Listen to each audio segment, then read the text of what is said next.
Get ready. It's time for the Me and Jesse podcast with Mark Pavlich and Jesse Martineau. Welcome back, everybody, to the Me and Jesse podcast. My name is Mark Pavlich, away in the Grove, the one and only big, sexy Jesse Martineau, and our special guest today, everybody, back from parts unknown, the one and only, everybody, Robin Black. Guys, it is good hanging with you. I'm glad. So that's parts known. Well, yeah, you're in Amsterdam. Yeah. It's now known. I literally was like, oh man, I definitely want to catch up with you guys. And I'm literally on the ground for like 24 hours. I'm like, this is the time. And talking to a friend or friends while driving actually is a wonderful thing. Like, because driving is like something you're supposed, there's two types of your attention, right? Yes. And driving is actually best done when it's not the one trying to do complex calculations. It's the one that's doing 1 + 1 automatically. Yes, I agree.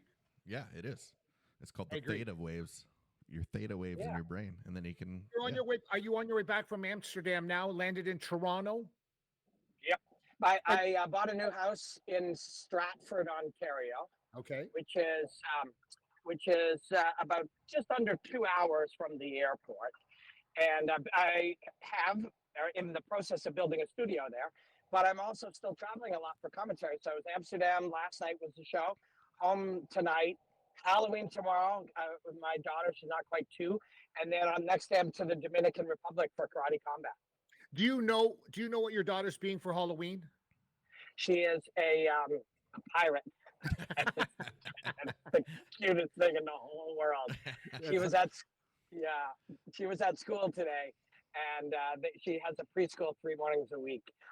And apparently, those are the kinds of things that are sad. That you're doing what you love, and that's amazing. But missing that is a drag. And realistically, logically, I should have flown from Amsterdam to the Dominican. It would have saved me 14, 15, 16 hours of travel time. But this is my reality now. I should come home for 1 day so I can take her trick-or-treating because this will be the only time she ever trick-or-treats at this age, Yes. This is how you have to try to figure it out. Yeah, it is one of those things. You said it really good, that you love doing something, but there's also things that you love at home too.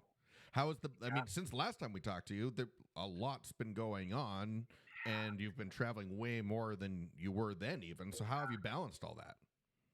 It's tricky for sure. Like, I am at the point in my life that I hoped or dreamed that I would get to, where like I run my own business that is entirely done my way. All the content I make is entirely just things that I love, and I happen to find some partnerships and an audience that likes it. I have no bosses. And a lot of people ask me to work for them, and I say yes to the ones that are either fun or the people are cool or both, or the fights are amazing or it's different in some way. And it's unbelievable. Like this was where I dreamed of being, but sometimes you actually don't know if you'll ever get there. And I'm there. And then right around that time, I'm in my 50s, and suddenly I have a baby with my wife. And so it's complex. But it's the greatest things in the world. Like, if it sounds to anyone like complaining, these are the greatest years of my life by far. It's full stop. Yeah, I don't, to me, it doesn't sound like you're complaining. It seems like you're appreciative of it. It does. It really does. And what people don't understand is like, I know when you're probably sitting there in Amsterdam going, oh, I could fly right to Dominican Republic. Someone probably would have had to cut your fingers off to stop you to go trick-or-treating with your daughter, and that's the reality of it all. But that's what's going to put you in the position one day when your daughter's sitting around a campfire at 21 years old with her friends drinking a glass of red wine. She's going to go, my dad flew home from Amsterdam. I'm telling you, Robin, it's a true story. Like, kids, it's weird because your wife will tell her this one day. She won't remember it at 2 years old. She'll just tell her at 3, 4, 5, and then one day at 10, and it'll stick in her brain forever. And then she's sitting around with her friends one day telling this story. Yeah, and that's the kind of person I'd like to be, and today that's the kind of person I am. So I'm literally in a car. I got off a 9-hour flight to be in a car to go home for about 26 hours so that I could do that. And that's who I'm glad. I'm proud to be saying that to you guys. Yes. I'm proud to be doing that right now. And what do you find right now with the karate combat? It seems like you're super enjoying that. Like it seems like there's a great combination between our dear friend Boss Rutan and yourself, and Yeah. the combination is fantastic between the two of you. Yeah, and then sometimes George St. Pierre is our guest That's sensei, right. and I think sometimes it's Wonder Boy and sometimes it's Leoto. So when you're around, you know this, when you're around Boss, you're literally around like a real life John Wick. Like for Yeah. sure, if anybody needs to be killed with a pencil, Boss can absolutely handle it. This is one of my definitive Boss Rutan stories. It was one of the first, I think it was the first time I was in Europe with him on this show, and I have a metal credit card, and it's like a travel card. I'm like, yeah, that's cool. I get all these travel points, and he picks it up and he looks at me and says, "You must sharpen this immediately." And I said, "Immediately?" He goes, "It's a weapon. You could slit somebody's throat with this if you needed to." I'm like, I don't think I need to. He's like, "You should sharpen this immediately." And he meant it. Like, he definitely meant, like, there. And Boss is kind and calm. And at this stage of his life, he's like, oh, he's Yoda as much as he is John Wick. But he's also, like, aware that you could live, you know, 3 generations or 5 generations of people, and one day the world could get crazy, and if and when it does, Boss Rutan will be prepared, and his grandchildren will be prepared, Yeah. and he'll make sure you're prepared. Yeah. You know, and that's not a bad. That's the truth. Like, you know, we hope that our children and our grandchildren don't have to deal with needing to slit somebody's throat with a sharpened credit card. But if it had to happen, Boss Rutan's grandson will be ready. Well, it's crazy. I watched when I brought Boss to Calgary maybe 20 something years ago. I watched him stay up with me all night. Him and I got smashed. And then we literally I went to bed and with my wife, and then he kept going. The next morning he says, "Mark, I want to go roll." And the great late Max Marin, who passed away, he said, "Let's go to his gym, Mark." And I said, "All right, I'll take you to the gym." And at that time, I think it was Jason McDonald was there. I think even Patrick Cote was, like, a bunch of guys were in town, and he literally took off his shirt, was still wearing jeans, took off his socks and shoes, and had a pair of jeans on. He literally smelled like just atrocious from whiskey, and The then whole night. and then he went in there and demolished everybody on the ground. And Yeah, which is crazy. which was bananas, because I was like, wait a second, he wasn't even known for that, right? And let me put the disclaimer out right now. Everybody, Boss Rutan does not do that anymore. But No, he doesn't. back in the heyday, it was bananas. And literally, he walked in the gym and demolished everybody, put his shirt back on and said, "Let's go eat, Mark." And I said, "Okay, let's go eat." And I was like, I was just amazed on the level of violent grappling he could do. Yeah, and he'll tell you, he was like, I got submitted a couple times early. He never lost for 20 or 22 more fights That's after right. that. That's He right. got submitted a few times. He was like, well, I guess I better master this too. And then he did. He started submitting people. But he's told some unbelievable stories at different times. And he's not the guy who wants everybody listening to him all the time. Maybe once he might have been, but that's not who he is today. He's a very wise and kind and gentle guy. But I remember when we were doing the Score fighting series, and I first met him. Actually, the very first time I met him, we're commentating, and I was fighting in Edmonton, and I smashed this kid's ear, and his ear exploded and shot blood all over them. And then it made the whatever you call it, the HGTV highlight of the week, HGTV fights highlight of the week that week, and it was voted by them. So that was the first time I met Boss, which was nice, because then, he knows that I was a very low-level martial artist, but him being present when I was fighting the first time I met him is a nice feeling for me, because the guys of this level, I'm a martial artist by love and by passion, but I never have achieved what they have physically. I study, and it's every now and again, George will tell stories about when I was fighting, or his boss will tell that story, and it's very, very humbling, and it's nice to feel included, even though you're not, of that caliber of murderous. Yeah, but don't you think I saw you say something the other day on your Instagram where you said, you were encouraging people, and I have done this my entire life, and you're encouraging people to take martial arts. and you were Yes. going, and I almost got borderline emotional when I heard you. And I'm not, it's weird because as I get older, I get emotional about weird things. And it's weird that I saw you say this, and I've lived by this creed my entire life, because most people saw me as a promoter or whatever, but my real love and my real like banananess in my brain is martial arts. And people like Jesse know that because he's seen it live, and then there's other people that have seen it. But when you said on your Instagram, you were like, like how important it is for you and what it can change your life forever. And when you said it, it's so believable. And I want you to go in more detail of that, because I couldn't agree with you more. Yeah, so it's so true, and I believe it fully. My own story. When you guys asked me how I'm doing, and I said I'm literally in the best years of my life. Mm. Everything I have, every single thing that I have in my life now, I can directly link back to my parents. My mother more often than my father. They both worked, and she was available an hour earlier than him between their two jobs.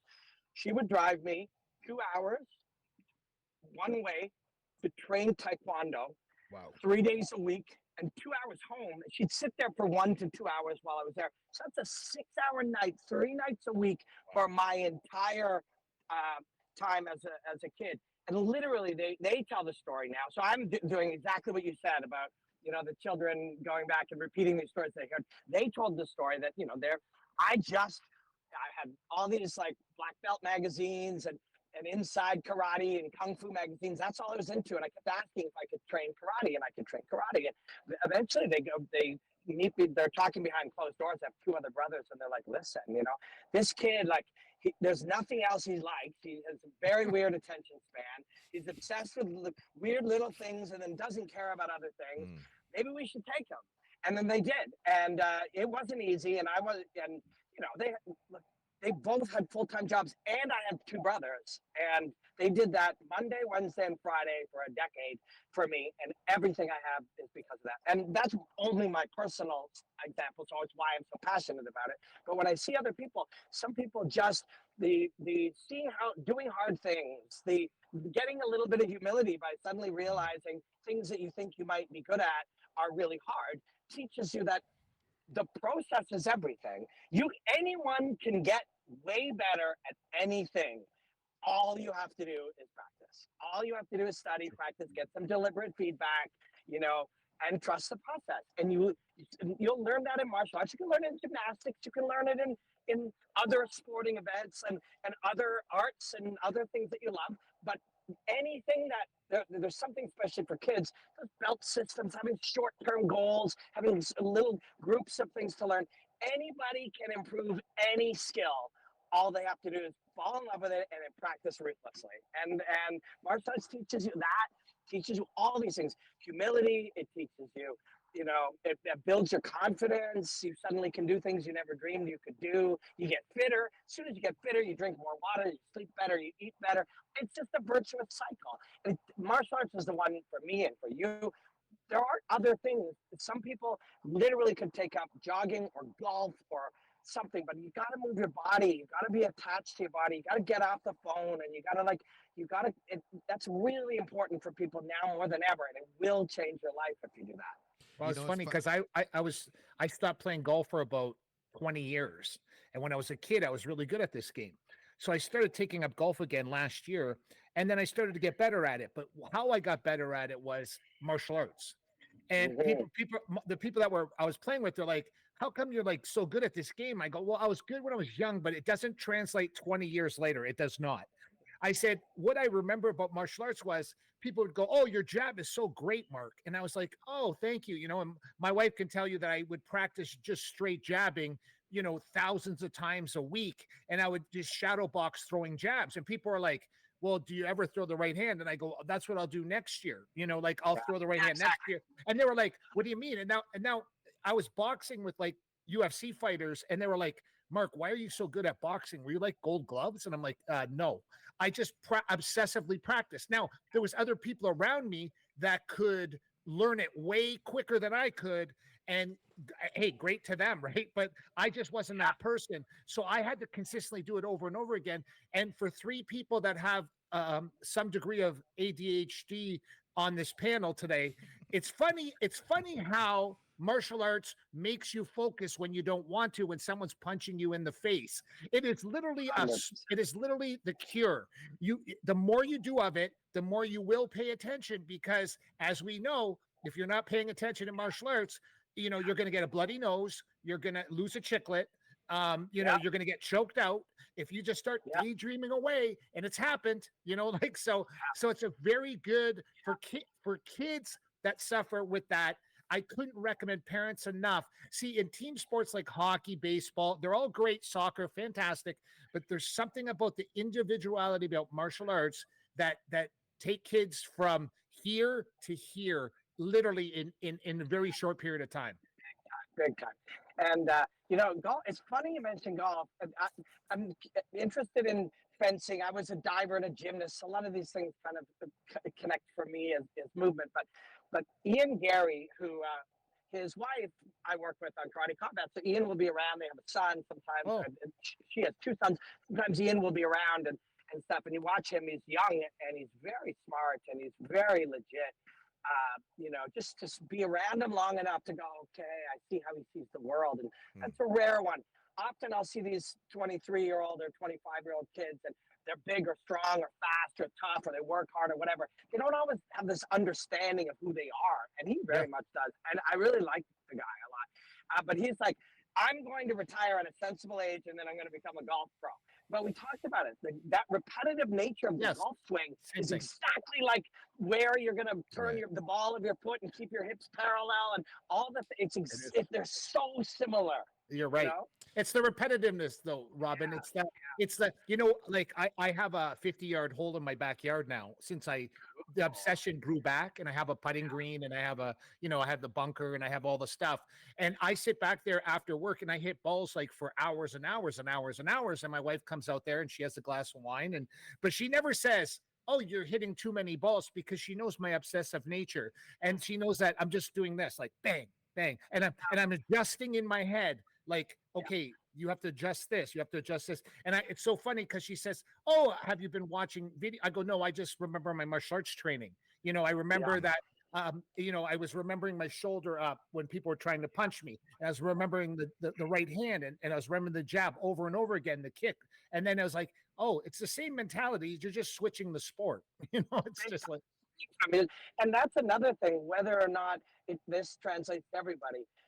But when you do martial arts, yoga is true to this, anything where you move your body a lot, you start to actually, when somebody says drop your hip a little bit, and you actually can do that just standing there. That's right. Just a regular person, and they say drop your bend your right knee and lower the right side of your hip, and you do that. Or you squeeze, somebody says squeeze into the outside blade of your foot and use that to straighten something, and you do it. It's a fascinating thing the first 1,000 times you do it, because suddenly you're like, oh my God, I'm way more connected to this thing. Right. Yeah. Have two sides of your body, not just one. Yeah, all of it. It all kind of connects. And I've gone through some injuries in the last few years, and I've been lucky enough. I've got a very good friend who is in a very high end regenerative medicine. So when we're in a different country, we can do stem cells or exosomes or PRP, and so he's healed a lot of my things.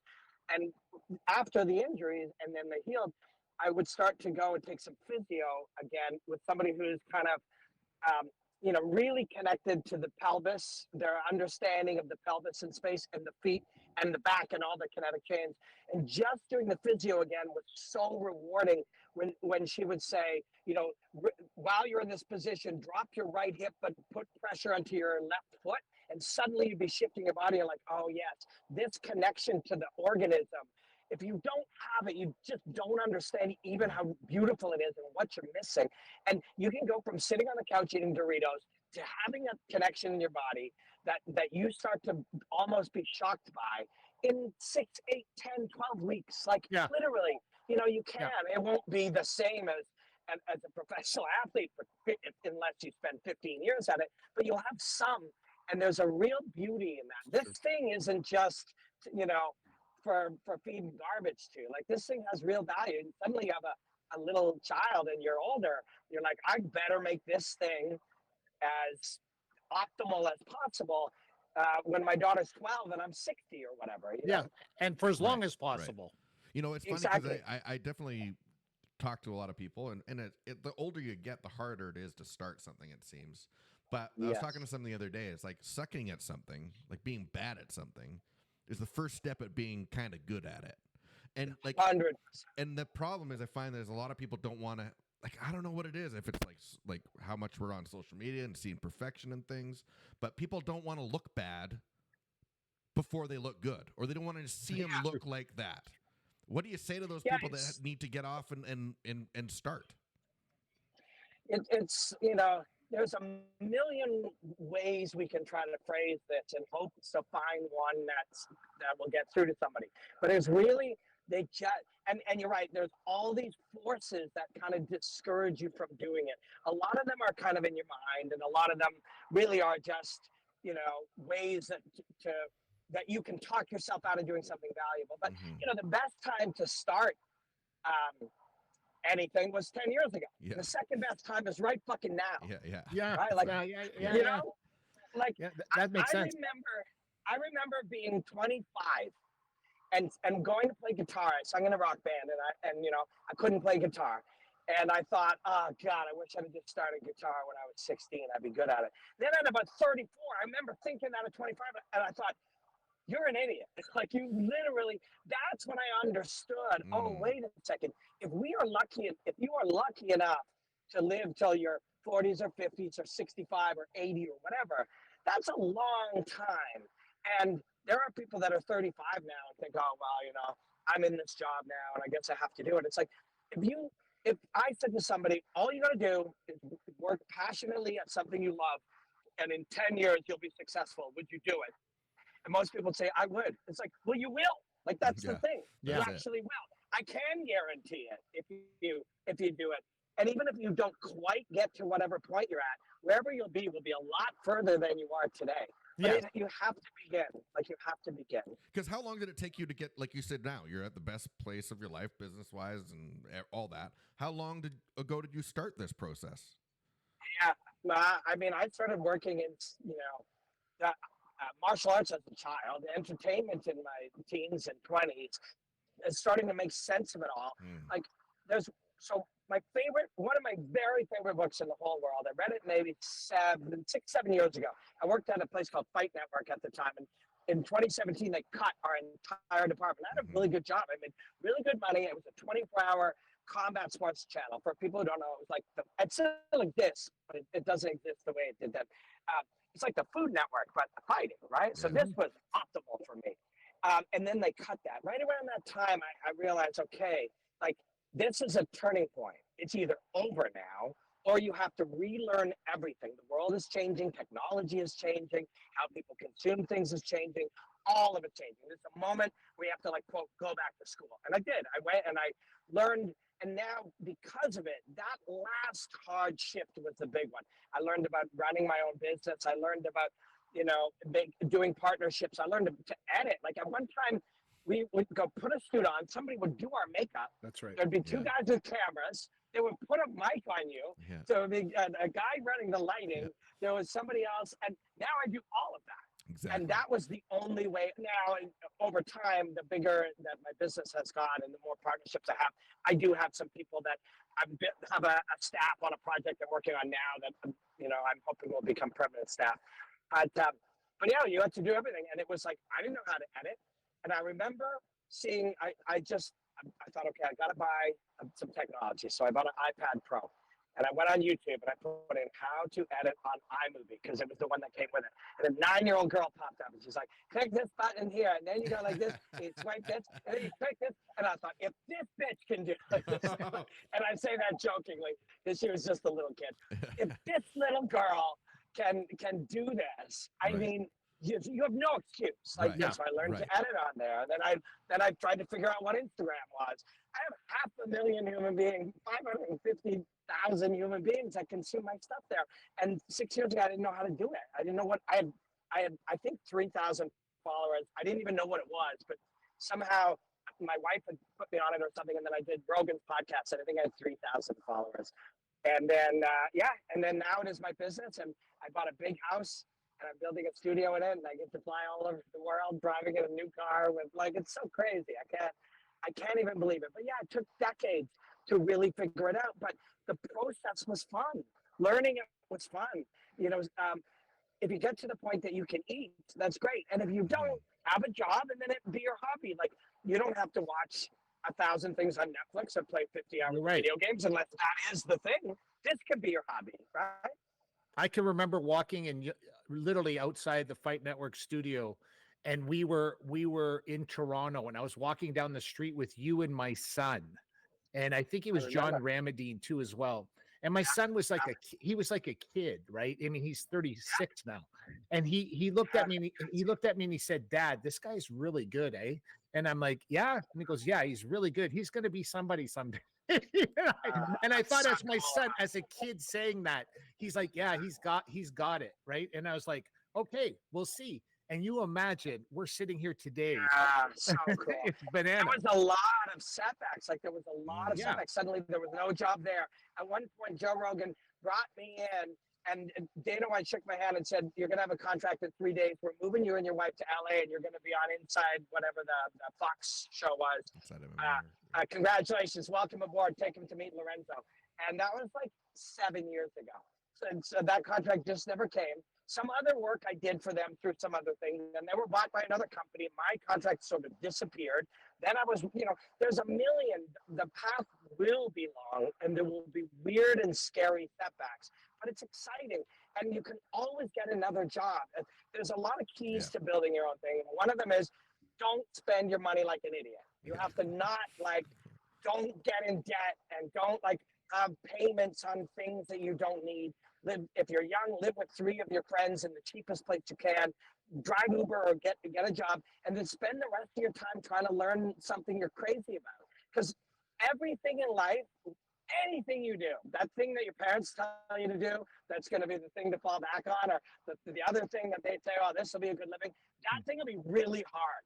And so is the thing you want to do, but the thing you want to do, you love it, and you work a lot harder and a lot more driven at things you love, right? So you should always do things you love. Everything's hard. Everything requires an inhuman amount of work to be successful. So it might as well be do something that you love, because then that part will be innately fulfilling.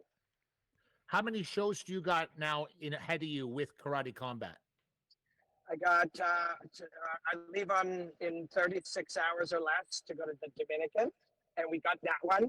And then I come back for 2 days, and then I go to Biloxi, Mississippi to do Jorge Masvidal's Bare Knuckle on the Night Show. I do commentary for him. And it's an honor. Like Jorge, he came up to me when I did the first one, and he was like, "As soon as I knew you were an option, I said I want him."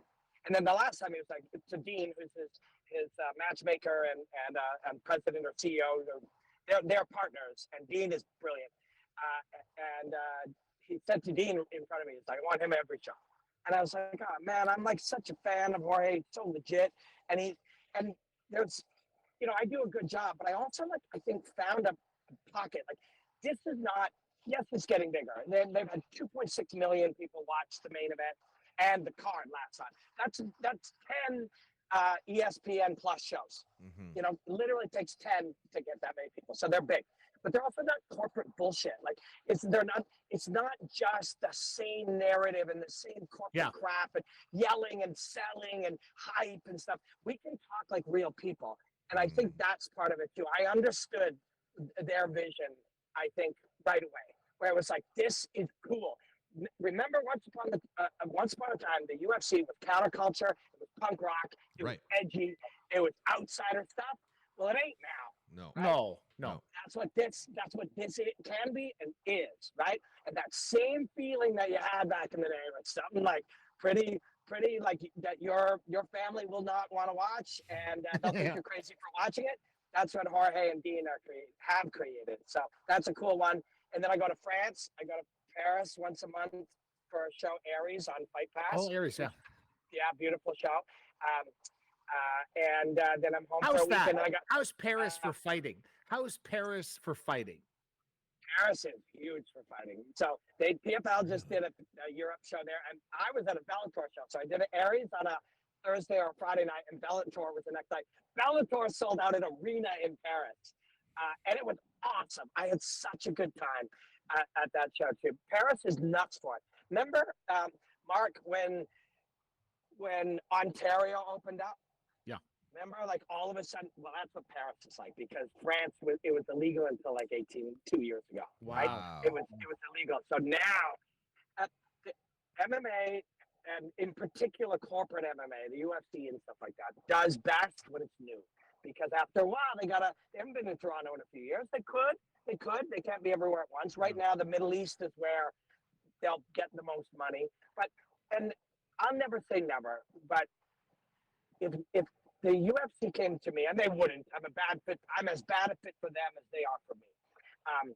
But if they came to me and said, come work for us, but you can't do any of these things, I'd be like, fuck no, never. One, they could never pay me as much as the 8 partnerships that I have combined. They could, but they certainly wouldn't. And two, I couldn't sit there and just say these things and not talk about these things and only talk about this. And if you this want to way. go in another direction, you would go in that direction, knowing you, right? So that would be kind of that would be a major problem for you. Yeah, I am as bad a fit for them as they are for me. So this is not likely. Although who knows, things change suddenly.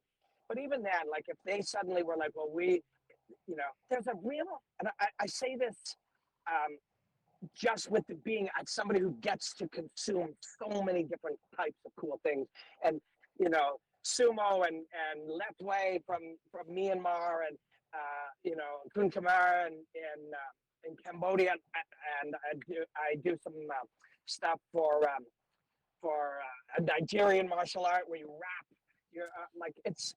There's so much cool fighting on planet Earth. And then Jorge's show, which is so edgy and real and raw, and Karate Combat, which is like interestingly like this white collar almost. It is. It's cool, and they're all so different. To me, the UFC is just Coca-Cola. Like it's and the fights are. I appreciate the fighters. I appreciate the fights. I'll turn them on if Joe's commentating, and I love Anik, and he's a dear friend, and he's very good at what he does. I can't hear the corporate shit over and over. I can't hear them trying to sell me a fight I already paid for over and over and over again. I can't hear them go, there's a new contender in the lightweight division, even though like most of us don't even know his name. Like I just can't do it. In a world of so many flavors and colors and textures of martial artistry. The fighters, the martial artists, and the martial arts are great, but that packaging is just so uncool. Like it's so bland. This is what I just can't do it. I've talked about this very thing. I was like, what are they going to do next? Because my kids don't care. They don't care about the UFC right now. There's not the the crazy personal or person there that can draw people in, and the show isn't. It doesn't speak to them. It's just the same thing over and over again. And here's the thing: when you talk to somebody there, you talk to a producer, say, you talk to an executive producer, you talk to somebody high up, they'll say the craziest things that they've said for 18 years, not thinking that the world changes dramatically all the time. They'll be like, well, we've got so many casual viewers that we've got to speak a little bit. No, you don't. Nobody's a casual viewer of anything. Everybody chooses everything they watch. Yeah. Nobody stumbles onto your thing and you have to cater to somebody. They chose this, right? So don't insult the people who chose this. No, given the same narrative over and over again. So there are connoisseurs, true connoisseurs, the way people love all the different types of wine. Mark, you love wine, right? You drink wine, your wife, and you enjoy wine. You don't drink that wine from the one bottle of wine that they have at the wine store. You explore different flavors and You're stuff. correct. Absolutely.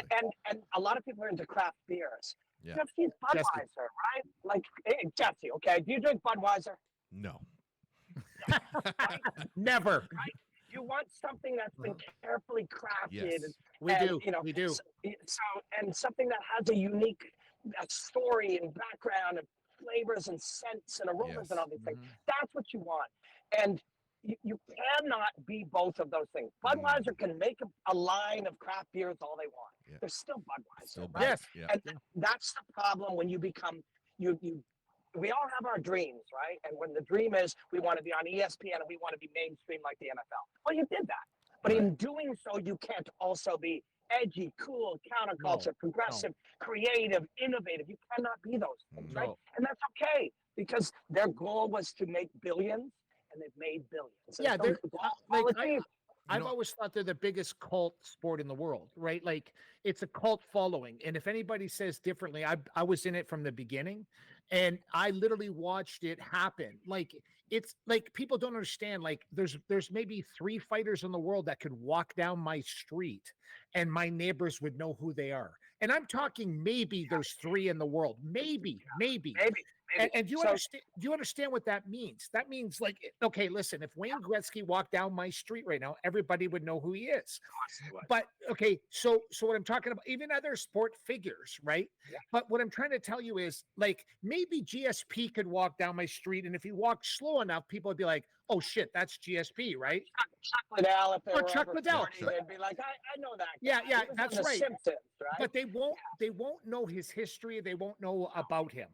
But No. I'm telling you, I've always saw that, and I said that would be the demise, not the demise of the sport, but that will be the reason why you could consistently do so many shows, other shows, and there'll be other brands of things because us craft beer drinkers like different Yeah. things, and we're not like I'll be honest with you, if 1 to 3 guys aren't fighting on a fight card, unless it's free, I will not even watch it. And do you understand what I just told you? I basically started the sport in this country, and I'm telling people I won't watch it. I will watch. You know what's weird? I will watch Bare Knuckle from the first time you were on the show and you recommended it Yeah. because Yeah. I love the how can I explain it, the rawness of it.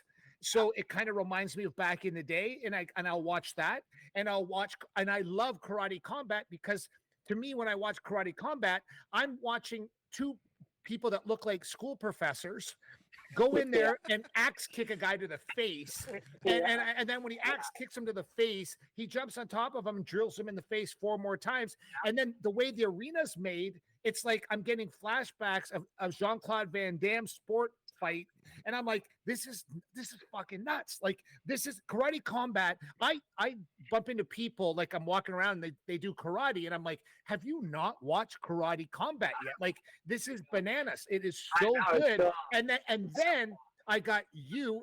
I have endearment for you and Boss, and then you guys are breaking down things. You're doing cool stuff, and I'm like this is fantastic. Like, Karate Combat will become bigger. There's no question. Yeah, and so when you talk, there's something called a blue ocean strategy. Have you heard this before?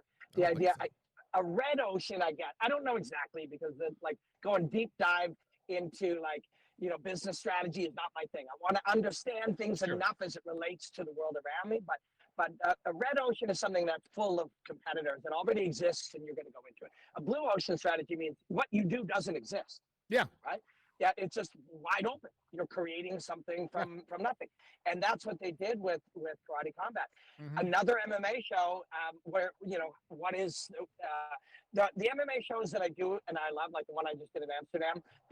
There was a real big gap. Amsterdam's a kickboxing world. Yes.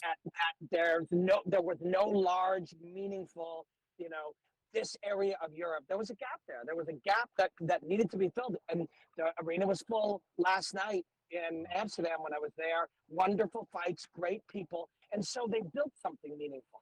But if you were going to be like, try to make something big to compete with PFL, I think we all understand within days will announce that they've acquired Bellator or won or the UFC or whatever. What can you chase? Try to be the 3rd biggest or the 4th? I mean, what can you even do? But you create karate. You create karate as a sport. You make it different, meaningful, exciting. We have digital backgrounds and Yeah, crazy. and then the rule structure was created in such a way to make elegant but also visceral fighting. And all of a sudden, you've got something new. Like, it's very new. It isn't MMA. It's not kickboxing. It's not boxing. It's Karate Combat, right? So you end up with this really, really cool thing with no competitors. Are you still in a world with boxing and kickboxing and MMA? Of course you are. So there are competitors, but the UFC's competitor isn't the PFL. The UFC's competitor is Netflix, free porn on the internet, sleep, Yeah. like meditation apps. Like So true. everything It's is so in true. competition with everything now, right? And you Right. are now, and which is again why once you've already, when you had mass competitive advantages, early mover advantages, being accused of sort of monopolistic behavior and stuff, you have big advantages. You create something big, you have something big. Um, that couldn't be done today like that because No, people want something different and unique. The UFC may be the last of like the big brands that came up that way. you're right. Something mainstream and conquered the mainstream. I mean in anything, not just Robin, in you're fighting, you're right in though, anything. because I literally could be on a Saturday night and there's a UFC on, and then I look at the fight card and I look at my wife and I'm like, hey, you want to go for dinner? Like it's really that. And now you're not just competing with like other sports, you're competing with going out for dinner. Mhm. Because at my demographic, if I look at the fight card and I know right away, I'm like, this is literally like fuck it, it's trash. So Yeah. so the card, not the fighters, the card is trash. So, Yeah, so like and I'm like, okay, honey, let's go to dinner. And I'm like, you imagine that, like, I will watch chickens fight, okay, and I won't watch some fight cards. I just won't. I'm just like, I'm not watching it. I'm going out. yeah, so there's also, and I mean, again, not to just to shit on the Budweiser of the field, right, Yeah. or the McDonald's of the restaurant business, which is, how do you make those companies? You reduce costs Yeah. and you raise profits, right? How do you reduce costs? Well, any kid who will sign that has a record that will sign these contender series things, you get them. You can get, so let's say Yoel Romero, let's say he made 800,000. I just picked him at random, somebody big who they released over time. Let's say he made 800,000 a fight. You can get 100 kids who make 8,000 a fight for that. Yeah. 100.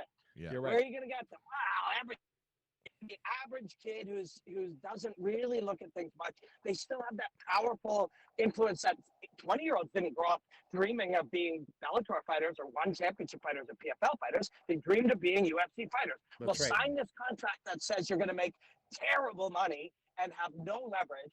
And if you win and look amazing, even in such a way that you became viral overnight and everyone loved you, you've still already signed a contract saying that if we pick you, you'll take this contract. That's That's right. a whole different.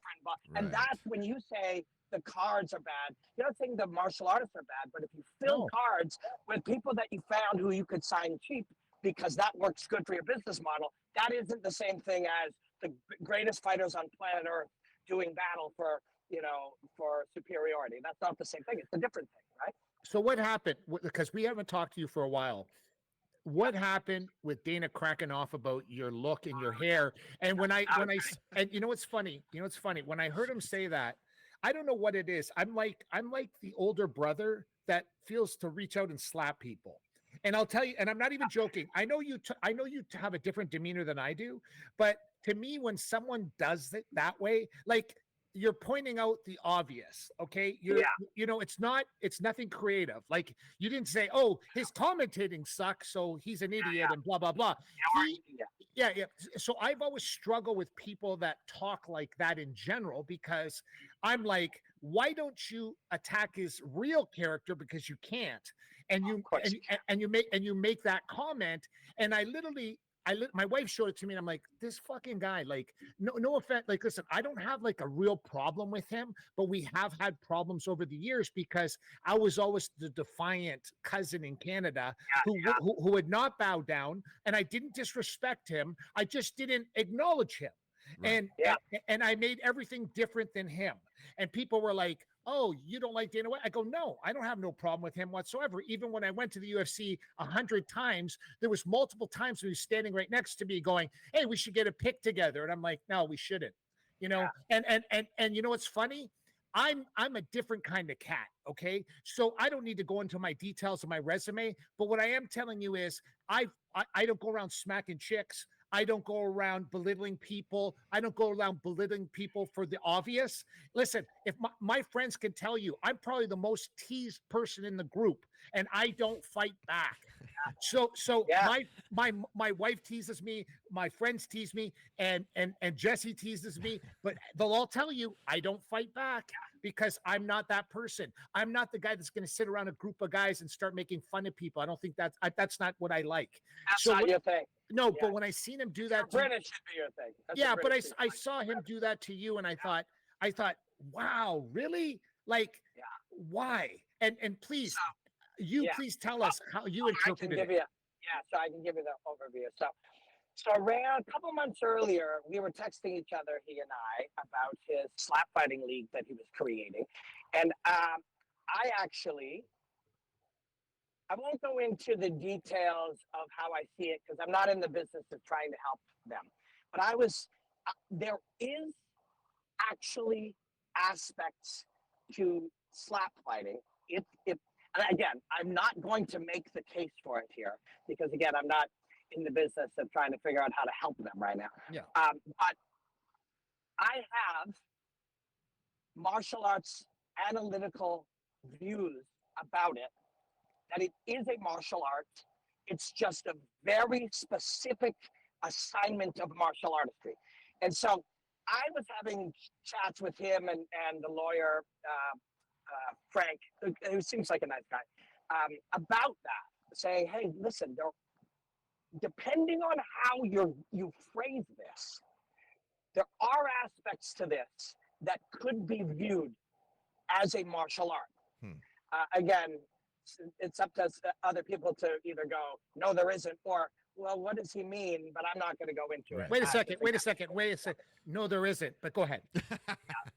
Fuck. Exactly. Are you guys fucking yeah. crazy? We're sitting here talking, the three of us, and listen, this is the Me and Jesse podcast. We don't have to be politically correct here. No, not at all. We're not looking for a press pass. It is fucking deplorable. It is the stupidest thing I've ever seen in my fucking entire life. It is ridiculous. That's interesting. Okay, go. That's what's interesting to me is I can hold conflicting truths in my head at once, Right. and then figure out how to work with that. There are things about it from an analytical standpoint that I could go into and will not about that from a martial arts assignment a standpoint to something. At the same time, another part of me is like, I don't know if people should do this. If you asked me to do it, I would not. And if a friend of mine said I'm going to do this, I would talk them out of it. So those two things are in conflict. Yeah. Yes. However, I was chatting with them about aspects of it. And then that kind of fizzled. And, we had conversations about like things. They did use some of the language that I had used while speaking to them to make their case, although they used it out of context and it actually didn't work for them. But none of that was ill-willed on any side. But I think maybe because of that, because we've kind of been talking and we've been talking in a cordial way about a project that was important to him, then somewhere in the 3-4 months after that, I did a piece on Francis Ngannou getting signed to the PFL. I could at the same time go, this is a big deal for Francis and for the PFL. And the reason it's a big deal is because, among other reasons, factually speaking, the UFC pays quite bad. Many aspects of their business are non-beneficial to the people that they hire as independent contractors. And besides, look how good this is for them. Then I kind of went on to say besides, they don't need the best fighters. All they need is the best marketing. They need the best messaging to convince people we have the best fighters, the number one league and whatever, the best fighters on the planet, just use they spend billions of dollars on messaging. They are, for all intents and purposes, a media company, right? They are a media company that has fights, right? They are a powerful media conglomerate. So I kind of talked about that, but I had no ill intention. But it really got under his skin. And it got under his skin because on some level, he wouldn't have planned to do that. And he finds him, maybe he did. Maybe it's like, I'll get that guy. Oh, Robin Black thinks I'll get him. But for whatever reason, it bugged him. So then this also shows sometimes the world changes and you don't understand it. He thought he was really sucking it to me, maybe. I don't know what he was thinking. Yeah. But man, did it help me. I probably added 100,000 followers. Wow. I had a brand deal that I was working on, and it was really tough. I wanted $10,000 a month for X, that I would do hard work for somebody in return for something that they sponsored that was good for my audience, good for them, whatever. And they were sitting around 5.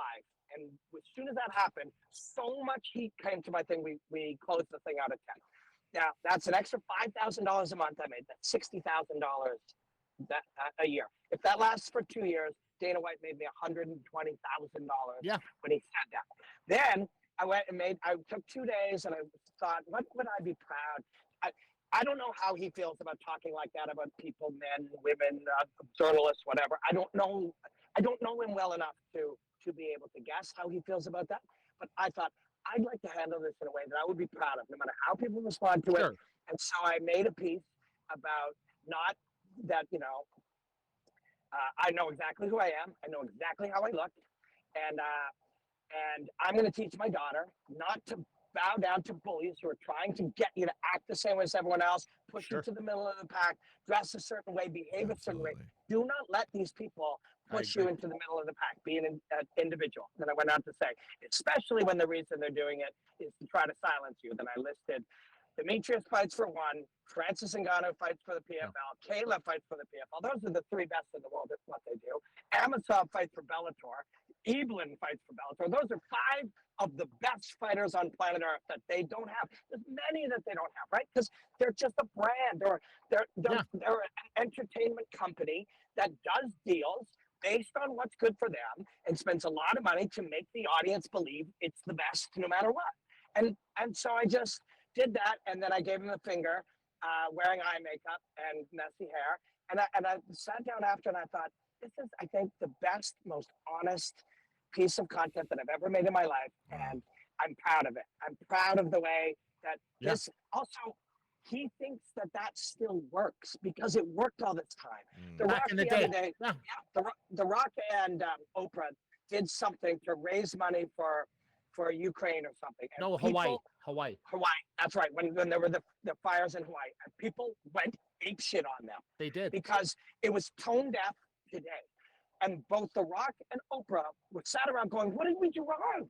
We're just doing what we've always done. You can't do what you've always done in a world that's changing. You have to understand what you're saying in the context of what it means to people, what it means to you. And he's doing the same thing. And many like that. The world changes and people still think that same old shit they've always done will work. And it just doesn't. Nope. Suddenly, instead of hurting me, he made me hundreds of thousands of dollars, grew all my things, and had no negative consequences on me at all. Maybe 9 guys who follow whatever, he owns a part of those Nelk boys, I think. Yes. He accuses people of being the media. He owns it. They're a media company. The UFC is a media company. You know what I mean?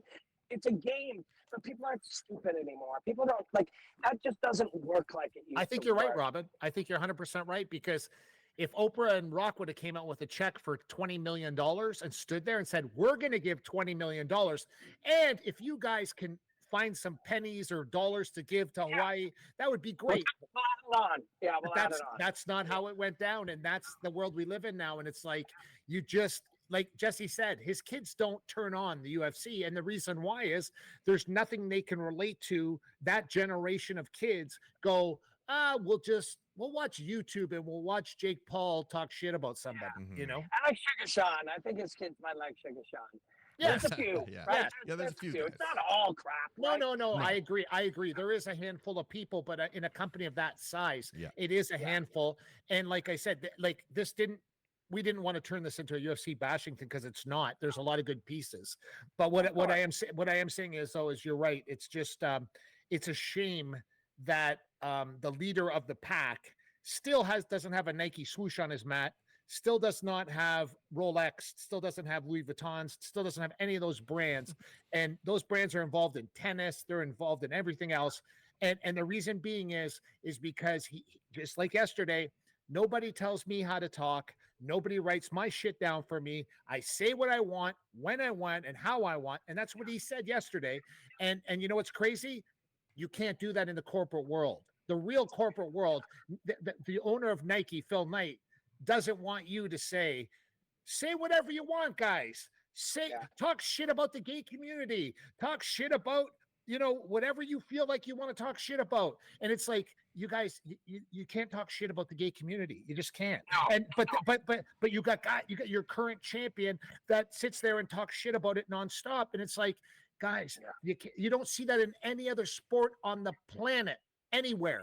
Yeah, it's true. But in the end, I'm not cheering for a corporation to succeed or fail. There's no relationship to my family's life or the art that I like or anything. And to be honest, if I'm being like fully honest, I don't, I'm not going to stand up and say I agree with things that people say. But when somebody's being their authentic self, and whether that brings them down one day or it makes them successful, there's something in that that's honest, at least. There's something in that, and that nugget of honesty, that's the thing that's holding it together.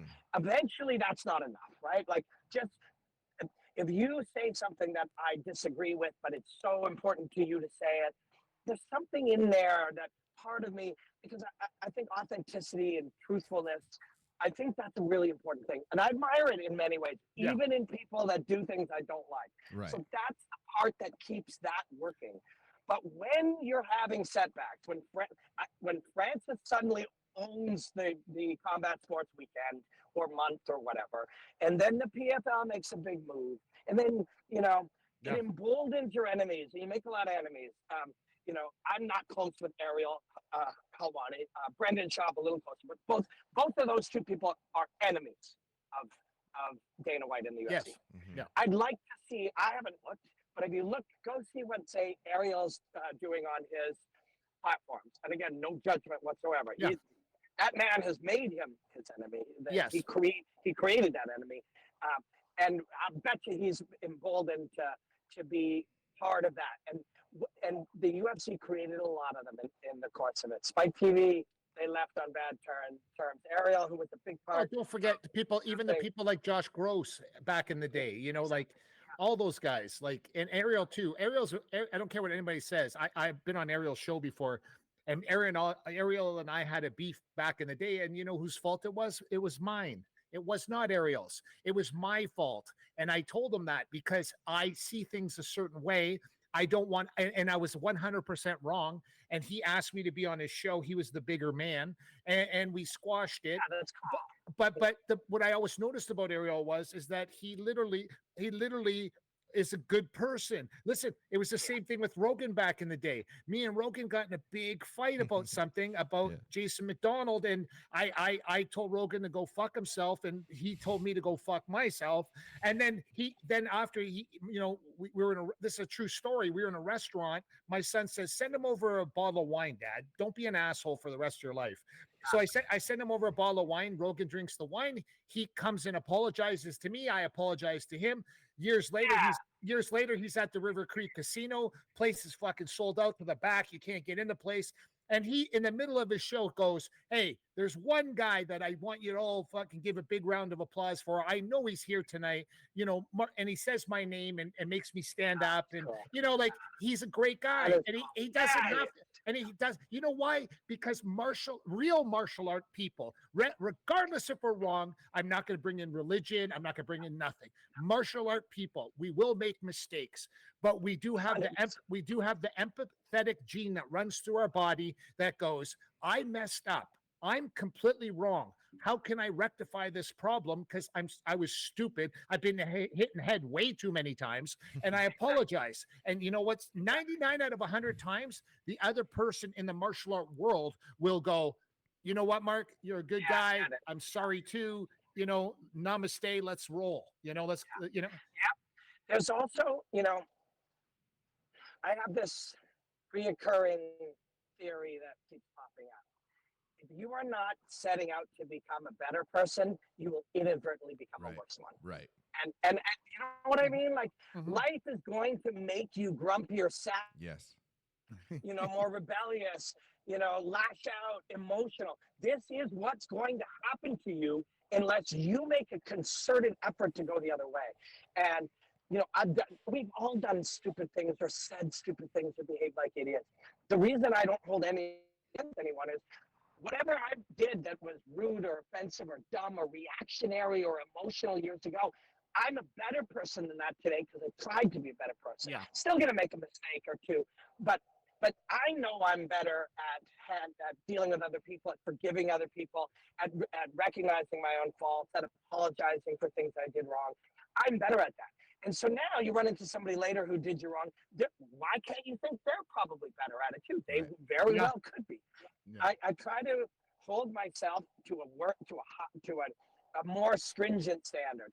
If somebody cuts me off in traffic, if I do something bad and somebody says, you did this bad thing, our childish reaction is, yeah, but I was this, I was tired, I was stressed out. Yeah, but something bad happened to me. That wasn't my fault. That's our childish reaction. Yeah, it is. And then Right. our childish reaction to somebody else who does it, all evidence could be that they're a good person and they do one thing, you go, yeah, they showed their true colors. Now I know what they're really about. Right.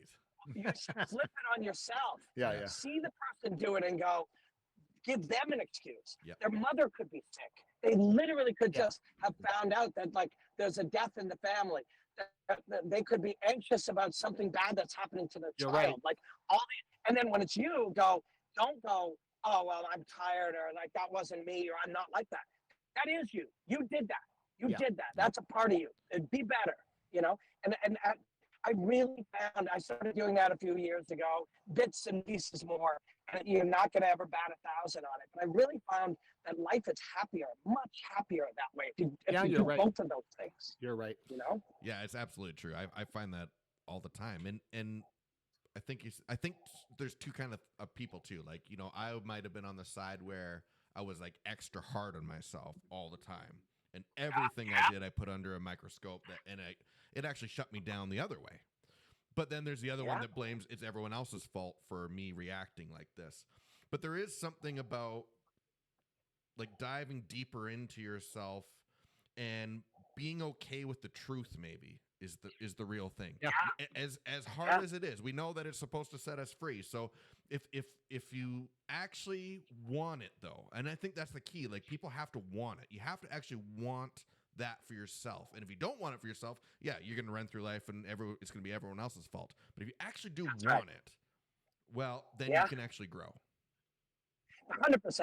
And yes, you have to have intention, right? You have to like want, and sometimes it can be as simple as literally going, wait, and you can say it in more slang terms. We're going to get weirder if we don't, as we get older, if we don't work on it. Yeah. Or we can get, you are not going to become a better person if you take no action. You're going to become a slightly worse person. The world, there's a lot of forces at play that are going to make you angry or more reactionary. They're out there.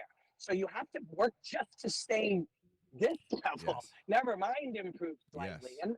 And that's okay. Like, you know, and same thing, when you really take all that into account, Dana White's not going to listen to this conversation. He doesn't have time for that. But if he did, and, you know, we're sitting there saying he did this for this reason, he's tired. He's stressed. He's disappointed in something that happened or didn't happen. He's still just a person. He's still a person. Yeah. And when he was mad at me, he literally could have been like, I thought Robin was my friend. You know, now he's talking about Francis and saying we like, you know, literally could be as simple as that, right? Yeah. You know, like we were texting about his other project and I had positive, there is no question there are extreme negative aspects of it. But there are aspects of it that people haven't considered, that I have considered. Doesn't mean you should do it. Doesn't mean anyone should be doing That's it. right. Doesn't mean it's safe. But I had elements of it that I was like, I've got things here that, and I was careful too, because I was like, wait a second, how much do you want to help somebody?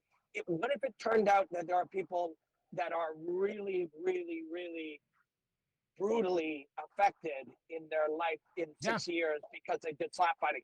Do you want to help that? And I had to consider those things when I was having those conversations with them. I had to consider them honestly, and you know, and I did. But yeah, so you know, we were chatting before that, so there is a backstory to it, and we've always got along pretty well, he and I. Like there are things about him that I do admire, and despite the fact that I literally am also saying out loud, you know, if they ask me, and nobody's asking me, but if they ask me, I'm like, hey, listen, are you taking into account that in many ways, this thing is just kind of a corporate mainstream thing, and that's not only a good thing? And the answer is they probably are. They probably don't know what they're doing. You know, it's an incredibly monumentally successful company. When the metric you're looking for is lots of money, well, they've succeeded in that. And if that is not the primary metric in my life or your guys' life or many people's lives, but it is in corporate America. In fact, the way I am happy to tell you that I live like an artist and I get paid like a neurosurgeon, which is insane to say, Yeah, insane to say. But the way that happened, one of the primary ways, going back to working hard at what you're doing and learning the process, one of the primary keys for me was deprioritizing money. I had to Yeah. making decisions based on 5% more money, not a factor. I had to make decisions based on what would make an audience happy. What would you create a relationship with people who consume your stuff that's honest and real and they care about and meaningful? What will make you a better artist? What will make you happier? Like asking those questions inadvertently made me a lot more money than Yes. chasing money. Definitely. Well, that's I mean, jeez, man, that's amazing. And we're so happy that you're here. I mean, even in the last time, what was it, like 18 months, 2 years ago that he was on? Maybe. Yeah. Around Yeah, that. a lot has changed. A lot has A lot has changed. It was Yeah. like an explosion of everything Robin Black all over the internet, and it's been incredible. I love your stuff. I always have, and it's really good. I love it because it just feels different. It feels real to me. But maybe some people disagree with that, but I love it. It is real. Yeah, it is real and different. I didn't want to be different. I wanted to be myself, Yes. and myself isn't the same as. I'm not saying that everybody who does the same thing is copying, but humans have mirror neurons. Yes. Through which, when you commentate a fight and you go, "Oh my God, big right hand! Oh, crazy! Dishing out some ground pound! It's all over! Wow!" You're not saying I want to commentate just like everybody else I've heard. There's expectation that that's what you're supposed to do. And even when I started trying to purposely not do that, the next thing that happened was, well, then what am I going to do? And that's where it begins. It begins with, what would you do if you were being your honest self in this situation? What would you talk about? And then I had to study literally the actual process. Like, what are we doing when we commentate or analyze?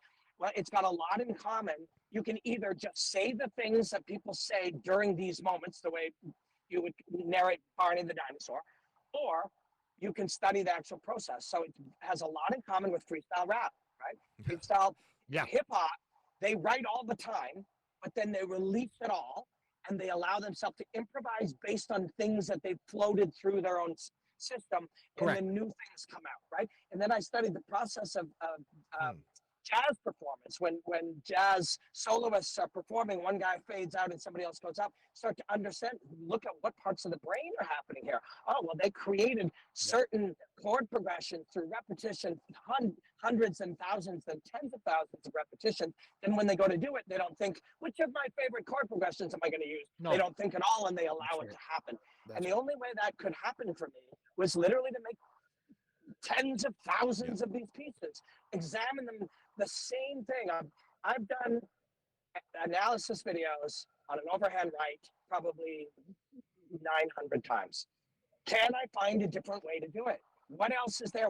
Yeah. And part of the doing of that is thinking, if I were to study for 10 years more, would I know more than I know today? And the answer, if you're being honest, is of course, infinitely more. Yeah. But then what I know today is not all that important. It's simply where I am today. Yes. And it has to be built on if I'm going to continue to be an artist, if I'm going to continue to be fulfilled, and I'm going to continue to make anything meaningful. I got to not be precious about what I know today, not be, keep a white belt mentality and allow yourself to continue to change. Yes. Yeah. And suddenly, like you said, 2 years ago, suddenly I started to find what my change was. And what I do isn't the same as what other people do. There's fighters I work with. I worked with Stefan Struve last night in Amsterdam. Oh, yeah, he's done a show. Yeah, and Stefan is getting very good. And I said, Stefan, how many shows have you done this year? He said, well, like including like my desk assignment and all the commentaries. I said, yeah. He goes, it'll be almost 50 by the end of the year. Like, well, that's why you're getting good, right? 50. Like, I work with fighters. They're only on their 15th ever, and they're sure they know what the job is. Stefan's now done 70, and he's only starting to discover what he thought the job was is not what the job is. That's Suddenly right. He's really, really good, right? You can't be good for the first 20, 50 of anything. But we had this conversation. You got to start out by sucking. Kayla Harrison. Kayla's probably only done commentary 8 times. She's amazing, and she's getting better all the time because she doesn't think she knows what it is. She doesn't think Right. there's I'm Yes. pretty sure I know how to do this thing. Yeah. I mean, Yeah. Yeah, we're yeah. gonna It looks yell a easy. lot. Yeah, Yeah, it looks easy. Kayla, yeah. who is a multiple-time Olympic gold medalist and That's won right. $2 or $3 million in winning tournaments at PFL, and is a mother of, she's a brilliant human. She knows she doesn't know what it is, and that's why she's so good at it. Yeah. I remember Jack White in the White Stripes. His wife was the drummer, and she wasn't trained. She just started playing the drums, and someone's like, "Oh, one of the producers or something is, hey, we should get her some drumming lessons." And Jack White's like, "No, I want her to do and learn, and I want that feeling to be throughout my albums." And it's the same kind of. It's amazing when they when you can. It is. Yeah. Find something like that and know, like, hey, I'm trying to discover. To me, in my art and stuff, like, if I'm not exploring and trying to discover, I get so bored. I'm like, I just can't do this anymore. I have to be exploring all the time and finding out what's next and finding, like, And being scared. Scared. Yeah, it's terrifying because you know what got you there, and you know what's successful, you know what people like, but you're like, it's not enough for me. Like, it's not about that. It's about discovery. And I always think I was born in the wrong time, because it's like, the Columbus thing, or like finding a way through the Northwest Passage. Like, there's something about that is like, oh my God, but I know what they thought. I know what they went to bed and couldn't sleep, what they were thinking about. And that's the thing. Like, that's the thing that makes people, to me, that's the thing that makes people successful. And you get so many copycats along the way that try to do it, and maybe they'll have some success, but they won't be innovative.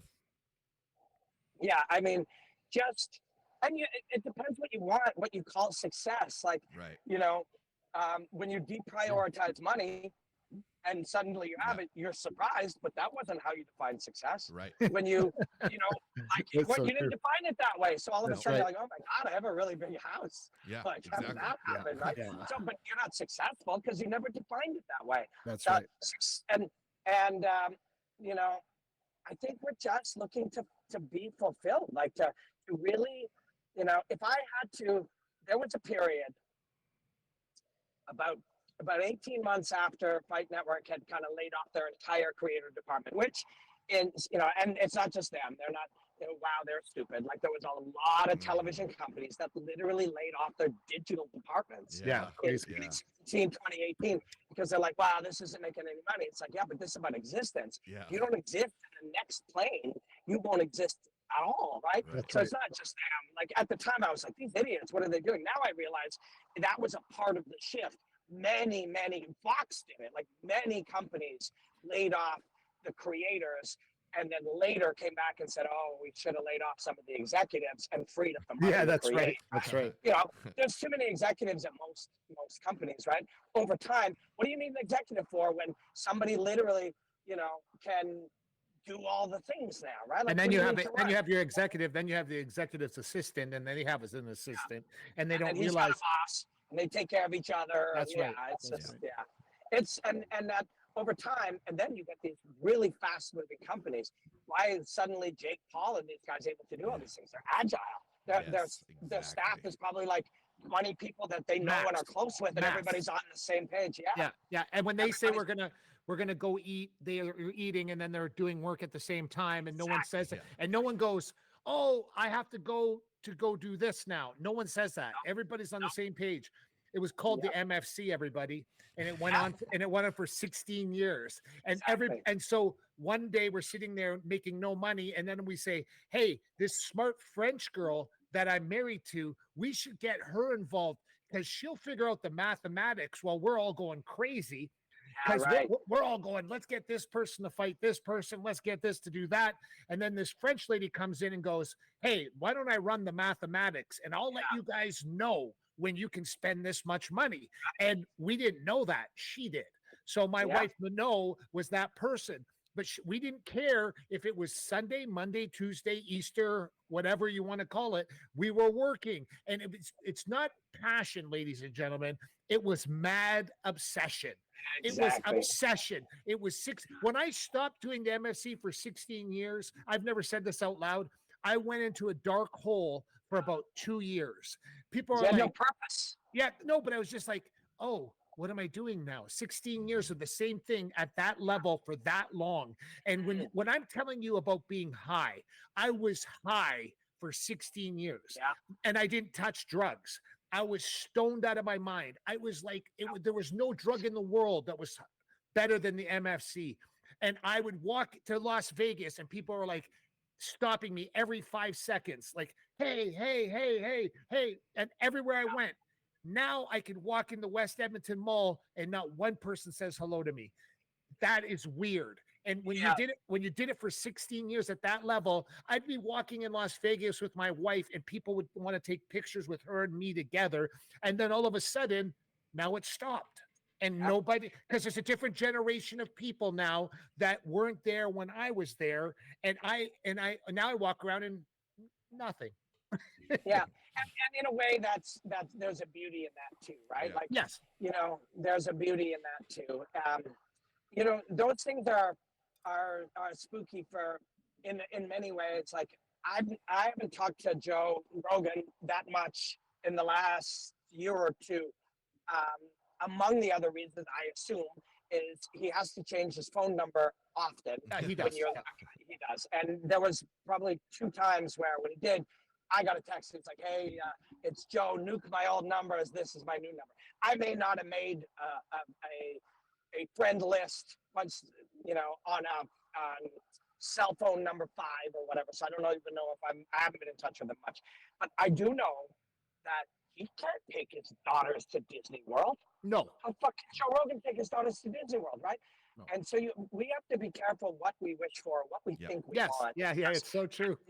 There's a lot of things about his life that I'm sure, the freedoms in many ways that I know from knowing him, that he is super appreciative of, and he feels like he's the luckiest man in the world. But there's other things that, there's other things that are gone forever, forever. Yeah. Yeah, there's a cost to those things sometimes. Yeah. There really is. And all 3 of us know some extremely depressed people worth $10 million, right? Yes, we all do. We do. We do. We also know some joyful people who make $40,000 a year true. and do what they love, right? Like, these things are not what people think they are. You're they right. really aren't. You're right.